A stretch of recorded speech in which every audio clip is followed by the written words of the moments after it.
compared to the first time. I think 1.5 has done a lot to make the game less buggy. Like I'm noticing a lot less really obvious bugs. So obviously like that's a great improvement over the experience. Even though like the first time I had fun with it, the bugs definitely could break your immersion, and some of the design choices that they made the game really easy. Admittedly, I was also not playing it on very hard like I am right now.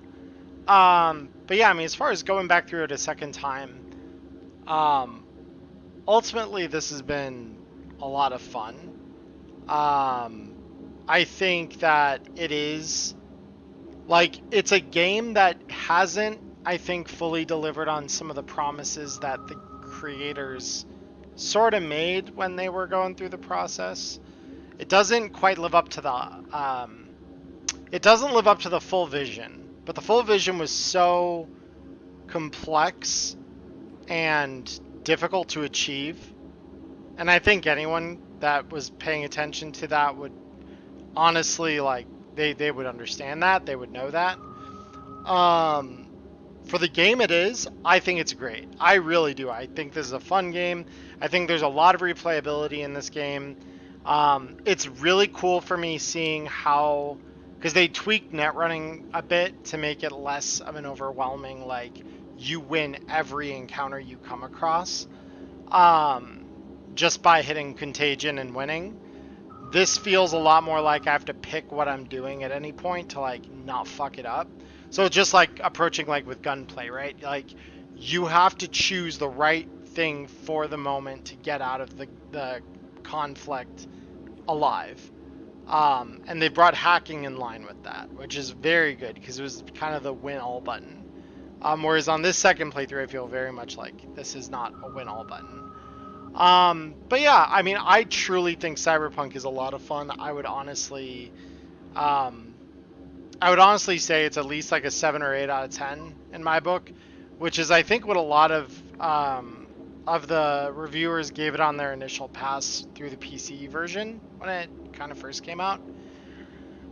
Any that weren't being like so willfully blind as to say, oh, it's a 10 out of 10 or a 9 out of 10. It's like, no, it wasn't on launch. It wasn't a 9 or 10 out of 10. Like, I like the game, and I can tell you it wasn't a 9 or a 10 out of 10. But I do think the story holds up. I do think the human element in this game is probably one of the strongest things it has going for it in terms of like how they tell the narrative. And I do think that the first, like, there was a lot of like criticism and like jeering at the choice to use first person. But I do think that the first person perspective has been important to really connect with some of the human moments in the game. I think that it adds a lot of emotional weight that wouldn't necessarily capture as well if you had like third person cutscenes a la something like Mass Effect. So I do think that the game was well made. I do think that the game, the more they fix and the more they improve upon the game's design, the more the game will shine.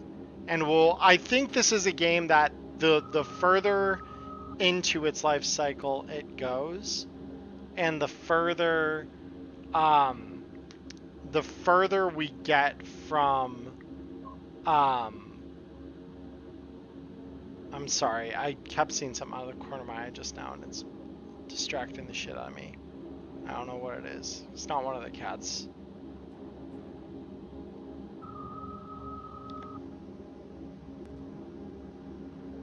Yeah, I don't know. I might just be losing it a little bit.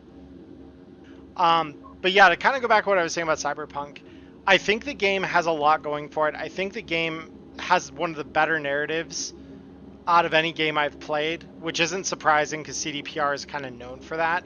They're known that for their like really rock solid narrative and their attention to like story detail. Um, I think where the game can be a little weak is the gunplay doesn't always feel super great. Like it feels fine. It definitely doesn't disappoint me, but it also doesn't like amaze me either. And it feels very much like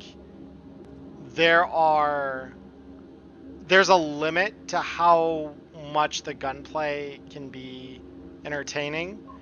But I think that the build variety is really what makes the game like that. If you're talking about like systems, I'd say that um, the build variety and the build differences are kind of where you'll get your replayability, because it's like really clear even from this playthrough, because I haven't put any points into technical. I can't break locks sometimes. Like I can break any that can be broken with a strength check, but I can't break any that need a tech check. So like there are things I can't get, and there I can't craft stuff beyond like really basic things. So all those specs are pretty useless to me now. Um, so yeah, I mean, I think overall that lends a little bit of replayability, even if the life paths don't really differ that much. The build differences are very, very much there, and I think that they are notable to the degree that they are, they give you a distinctly different way when you play the game, one way versus another. Like my ability to use a cyber deck defines a lot of what I do in the game, but there are options like Sandevistan that would like totally render the need for a cyber deck irrelevant. I just wish, if there's one thing I wish they would do more of or do a better job of in this game, it's highlighting some of those. Whoopsie daisy! I just dropped my controller. It's highlighting some of those alternative forms of play, and making them seem a little more obvious, because it almost from the get-go, like in the tutorial, really kind of emphasizes stealth as a major part of gameplay. It doesn't really emphasize ways to be doesn't emphasize ways to harden yourself and to fight more like an FPS, like in a straightforward way. It basically, I don't want to say pigeonhole, because that seems like it's a little bit extreme, but it definitely supports through tutorial more of that hack and stealth playstyle and like shooting when it becomes strictly necessary than it does I'm gonna run and gun and blast my way through every obstacle in front of me. And so like I don't know, I think that they could do a better job of like tutorializing some of those things, like using things like Korenzikov and Sandevistan. I think they could have done a better job of like making a point of how those items or those abilities are really useful. Like that's what I think that they could be reinforcing and doing a little better. But that criticism is relatively minor, because I think like if you just have fun with the game and how it handles and how it plays, the narrative is where the game really shines, and the gameplay just needs to be good enough for you to be entertained. And I think that the game definitely does a great job there. Thanks for the in-depth explanation. Yeah, no problem. I mean, like I said, like this does hold up as like one of my favorite games of the last couple of years. I've dumped so much time into this, way more than I have a lot of other single-player games that I do have, like Returnal or any of the Souls games that I've got. I've put way more time into this. So I think that there's something to be said about a game being it's at least good enough to deserve being purchased when it is able to hold my attention for hundreds of hours. Like that tells me that they did something very right. Like there is like almost no doubt in my mind there that they did something very right when they made the game. So yeah, let me go back here.